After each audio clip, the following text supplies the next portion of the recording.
Letter of Ignatius to the Magnesians, Chapter 1. Ignatius, also called the God-bearer, to the assembly in Magnesia, which is near the Meandros, and which is blessed with the favor of God the Father, through the Anointed One Jesus our Savior. I greet you and wish you every joy in God the Father, and in Jesus the Anointed One.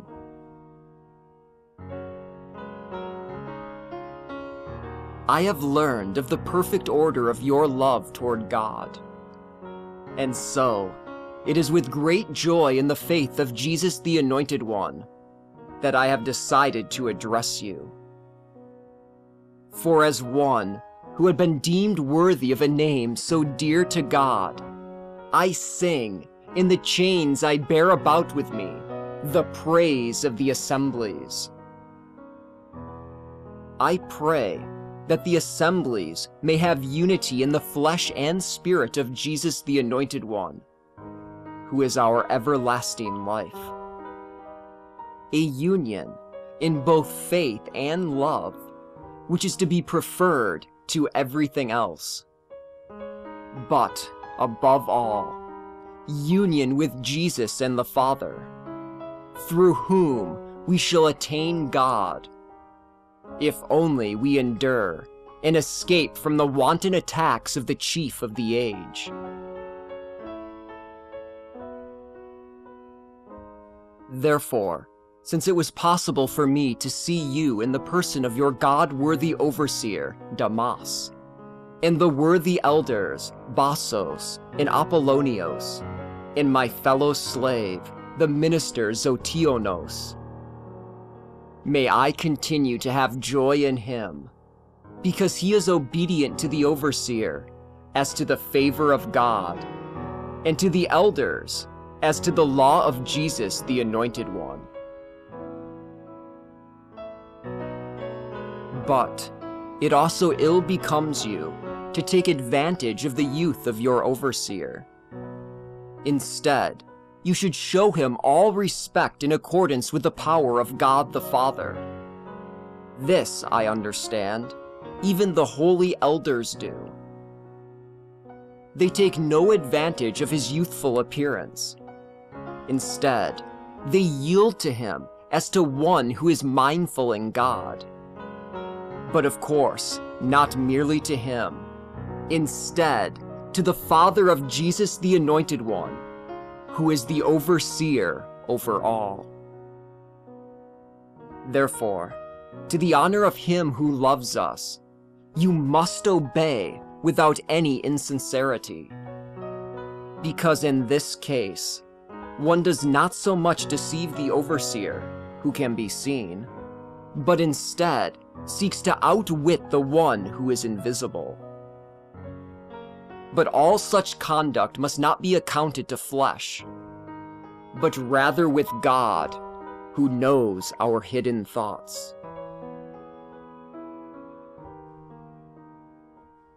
Therefore, it is not enough to be Christians in name, rather, to be so in reality. So also, there are indeed those who use the name of overseer, while their actions are without any regard for him. But such men, it seems to me, are lacking in good conscience, for they do not gather together regularly according to the commandment. Therefore, seeing that all things have an end, two things are set before us, both the death and the life, and each of us will depart to his appropriate place. For, as there are two kinds of coins, indeed, the one of God, but the other of the world, and each is stamped in its own way, so the unfaithful have the stamp of the world, but the faithful have the stamp of God the Father, through Jesus the Anointed One, in love. unless we freely choose to die through him unto his suffering, his life is not in us.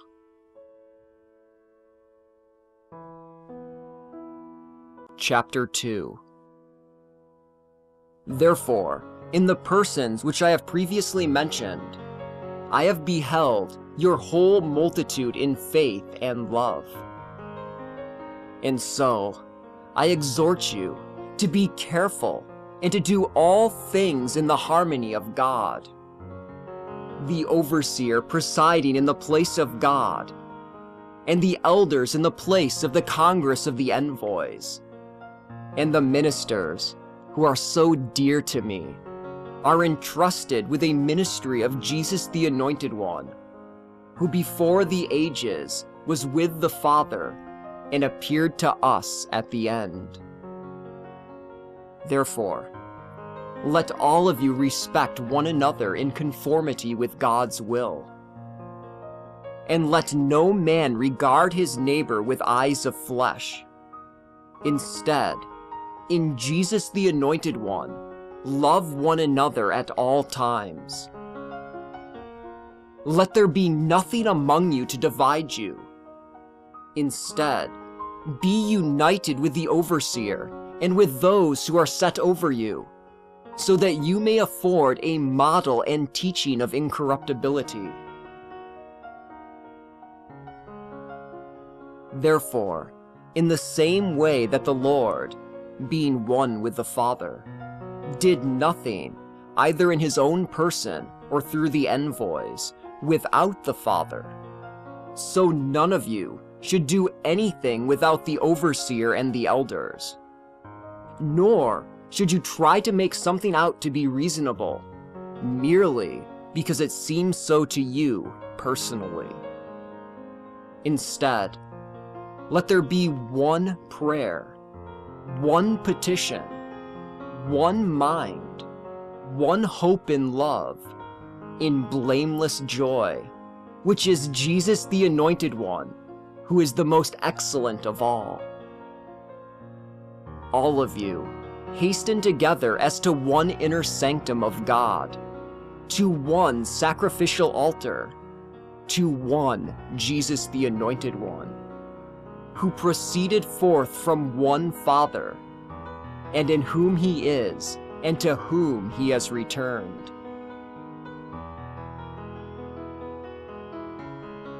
Do not be led astray by different opinions, nor by old fables which are unprofitable. For to now go on living according to Judaism is to deny that we have received favor. For remember that the most divine prophets lived according to the Anointed One Jesus, and for this reason they were persecuted. They were inspired by his favor, so that the unbelievers might be fully assured that there is one God, who has manifested himself in Jesus the Anointed One, his Son, who is his account proceeding forth from silence, and who, in all things, was pleasing to him who sent him. Therefore, how shall we be able to live apart from him, seeing that the prophets were his disciples in the Spirit, and expected him as their master?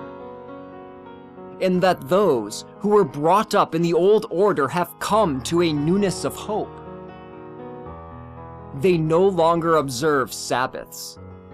Instead, they keep the Lord's Day, on which, through him and through his death, our life arose. And through this mystery, which some deny, we have received the faith. And so, we persevere in the hope that we may be found as disciples of Jesus the Anointed One, our only teacher. And because of this mystery, he, whom the prophets rightly waited for, came and raised them from the dead.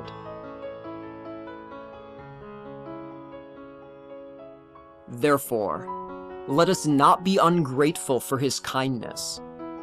For were he to reward us according to our words, we should cease to exist.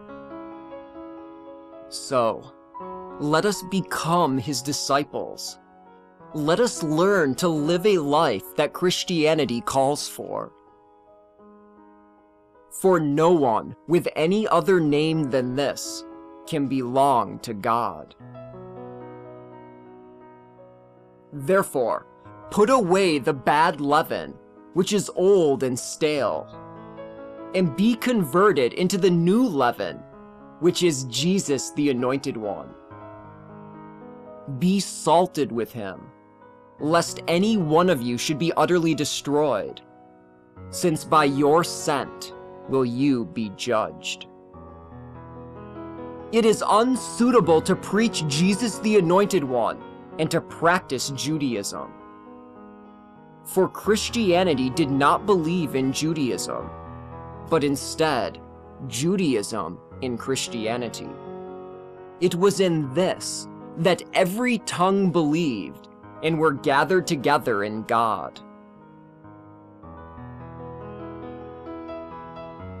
But do not think that I have heard that any among you, my beloved, are practicing Judaism. Instead, I say these things, small as I am in comparison with yourselves, to forewarn you against being caught on the hooks of vain teaching. Instead, I hope that you may be fully convinced of the birth and the suffering and the resurrection which took place during the season of the leadership of Pontius Pilatus. These things were truly and certainly done by Jesus the Anointed One, our hope. And may none of you be turned aside from this hope.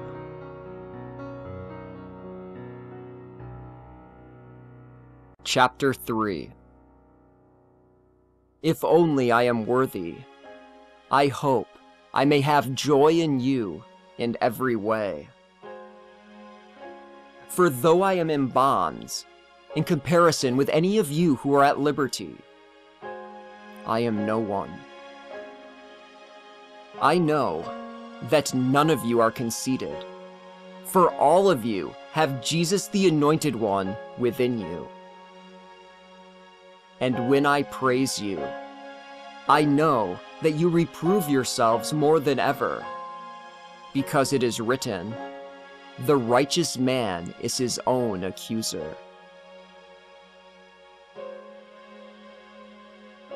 Therefore, be eager to be established in the decrees of the Lord and the envoys, so that in whatever you do, you may prosper in flesh and spirit, in faith and love, in the Son and the Father, and in the Spirit, in the beginning and in the end, along with your most worthy overseer, and the elders, the spiritual wreath that so worthily crowns him, and the ministers, who are men of God. Be subject to your overseer, and to one another, as Jesus the Anointed One in the flesh was subject to the Father, and as the envoys were subject to the Anointed One and the Father. In this way, there may be a union, both fleshly and spiritual.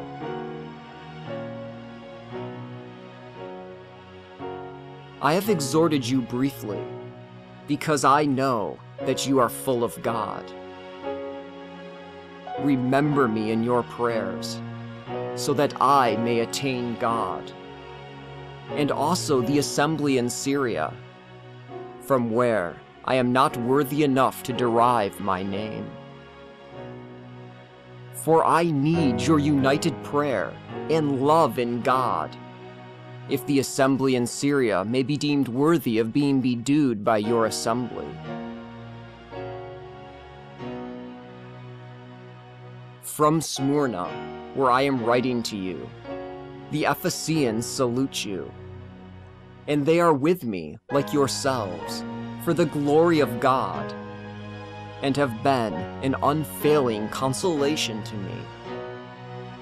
So too, Polycarp, the overseer of the Smyrnians, but all the other assemblies too, salute you in honor of Jesus the Anointed One,